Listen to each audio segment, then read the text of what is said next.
But we're in the middle of results season and we have seen results posted by Godrej Consumer. Let's go across to the press conference being addressed by the management. That's Adi Godrej. Post the board meeting, I would now like to ask our Managing Director Vivek Gambhir to give you a summary of our results. Thank you, Mr. Godrej. Good afternoon. We have sustained the strong growth momentum in our business in a challenging environment. In the last quarter, we have delivered industry-leading 23% growth in top line with strong growth in both our domestic and our international businesses. We are strengthening our core positions in our core categories and have gained share. In India, we have grown at more than 2 times the FMCG industry growth rate. Along with delivering healthy growth in top line, we have also delivered very robust growth in our bottom line with a 20% growth in EBITDA. We have expanded our gross margins. In India in particular, our gross margins have expanded by over 500 basis points.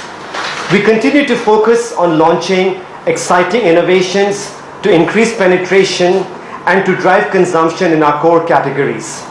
In fact, almost 40% of our incremental growth now is coming from our new innovations. Our latest innovation is the Goodknight Fast Guard. Goodknight Fast Guard is a disruptive, paper-based mosquito repellent at a very affordable price of ₹1.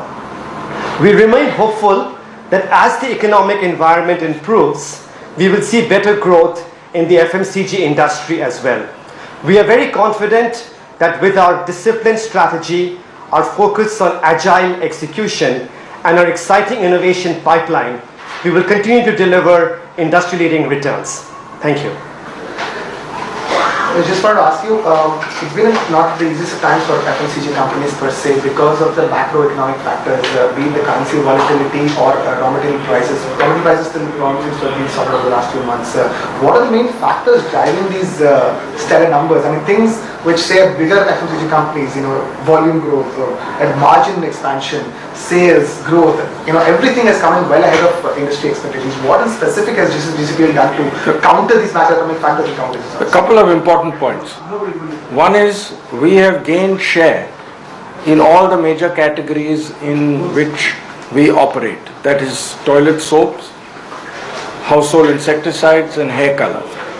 The second is 2 of our major categories, household insecticides and hair color, are under-penetrated categories.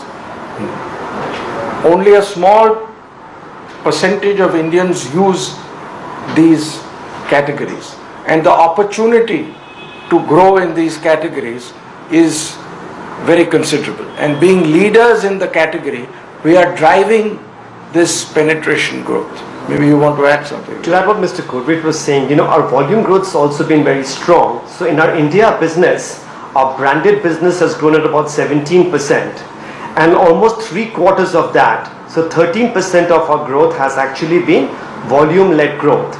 And along with the kind of categories that we participate in, what is also bearing fruit is the huge emphasis that we've made on innovations.